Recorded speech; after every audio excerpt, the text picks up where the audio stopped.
let us resume the journey.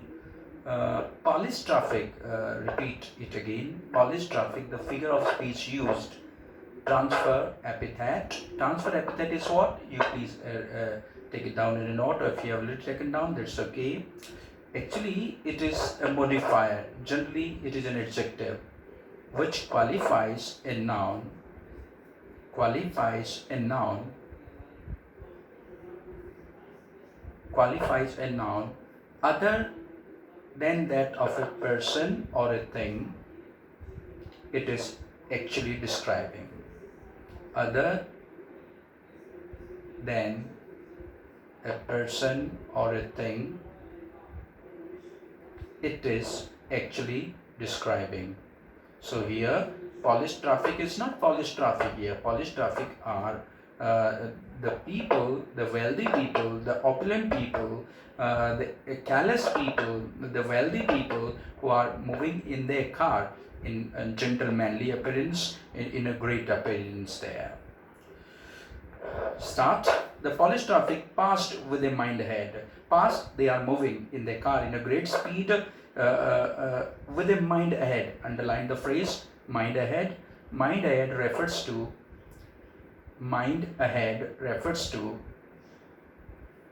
showing no sympathy with the roadside owner who is very poor, having no mercy, having no emotion or sentiments, having no concern with this poor roadside stand owner. They pass in their car selfishly, self-centeredly, indifferently, callously, having no sympathy, having no concern, having no mercy, having no empathy for this roadside stand owner. This is mind ahead. Or if ever aside a movement, then out of sorts. It is not so that no car stops. Some of the time some cars do stop, but not to purchase the locally produced goods from the roadside stand owner, but to complain. Out of sort, underline the phrase out of sort, which means irritating they get, frustrated they get, and complaining is their tone when they stop their car there. So why? The mood of those people get upset when they stop their car in front of this roadside stand owner. Check it out there.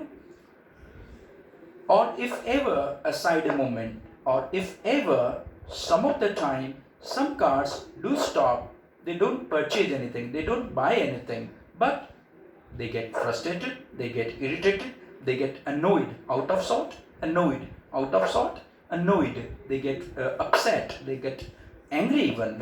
Their tone becomes complaining. Out of sort, their tone becomes complaining, out of sort, at having the landscape marred. What is the reason of the complaint? Why they get upset? The reasons are mentioned. They complain that the landscape, you see, the roadside stand is situated in beautiful surrounding, in beautiful natural landscape, as well as the scenic beauty of the nature is there in its surrounding. But they complain that the beauty of the surrounding landscape is marred, spoiled, marred, tarnished, decimated by this roadside stand this shack, this shop. Why this stand or this shop has spoiled the surrounded landscape beauty here? At having the landscape spoiled, marred, blemished, decimated with the artless paint. The paint which is done on the roadside stand, it is highly unartistic, highly unprofessional. This stand is not painted beautifully, is not painted professionally. It is painted in a very clumsy manner. Therefore, this clumsy paint or the unartistic paint of this roadside stand mars, blemishes, spoils, decimate, tarnish the beauty of the surrounded landscape. For that, these car drivers, these city people, when they get off their car, they complain to this roadside stand owner that their unartistic paint of the roadside stand has blemished, has tarnished the beautiful landscape of the surroundings.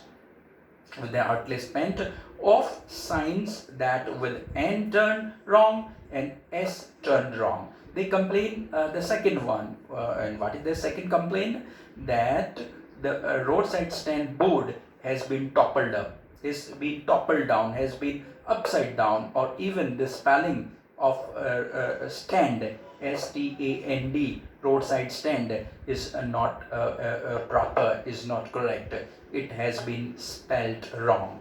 The spelling of the roadside stand has been spelled wrong. Maybe the illiteracy, the owner may be uneducated one, therefore he has not got it correct, the spelling of roadside stand. You see the letters N and S turned wrong, here toppled up, turned wrong, spelled wrongly, It is the second complaint. First complaint of these rich city people is what? That the unartistic paint of the roadside stand has tarnished the beautiful surrounded landscape. Second one, the spelling of the word roadside stand has been spelled wrongly. It is the second complaint. Then third one, offered for sale wild berries. Now third thing, what do they offer these passerbys? What does the roadside stand owner offer these people? First one, wild berries in wooden quarts. Wild berries are the locally produced goods, are the locally produced eatables which they offer in silver quarts there. Here, wooden quarts. Let us start. Let us read it again. Offered for sale wild berries, locally produced eatable, it is wild berries, check it out. And in wooden quarts, in wooden container, in wooden quarts, in wooden container. Many times we ourselves have passed through these particular highways where we can witness along the roadside stand, along the road, there are some shops, there are some stalls there, and they generally offer the locally produced goods. So wild berries are the same locally produced goods which they offer to the passers-by.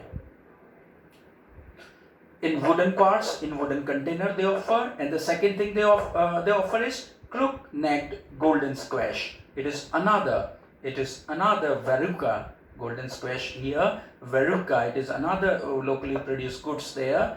Generally look like a gourd, G-O-U-R-D. We have heard about the gourd, maybe a vegetable there, and how they offer it there. Crook-necked golden squash. Crook-necked golden squash is a gourd, G-O-U-R-D, maybe an eatable, maybe a vegetable. They offer with silver warts, silver covering. Warts here, verruca.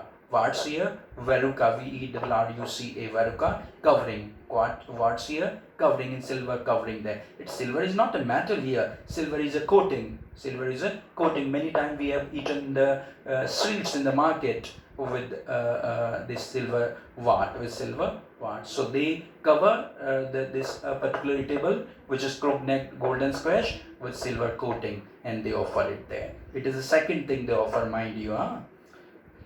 Third one, or beauty rest in a beautiful mountain scene. Or the third thing they offer is the local paintings. Local paintings which imbibed of beautiful mountain, scenic beauty of mountain landscape. Scenic beauty of mountain, scenic beauty of landscape in the surrounding.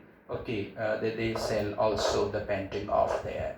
So the portraits of the surrounded landscape, the scenic beauty of the surrounded landscape is also offered, is also sold by this roadside stand owner. That was the third thing. All right. You have the money, but if you want to be mean, here the tone of the poet is getting very much angry here. He is feeling a bit annoyed towards the reaction, toward the callous reaction provided given by the rich city people who are moving in their car. Carelessly indifferently, without showing any sympathy, without purchasing anything from these poor roadside stand owner. If you have the money, but if you want to be mean, here you refers to those polished traffic of the city. Mean, miser, stingy. Mean, miser, stingy. Who doesn't want to spend a single penny, okay, by purchasing something from the poor roadside stand owner, so that he can make a living out of the money. They doesn't want that. They don't want that. They don't want that thing there, that any penny from their pocket may help, may assist these people, these poor people of the villages there.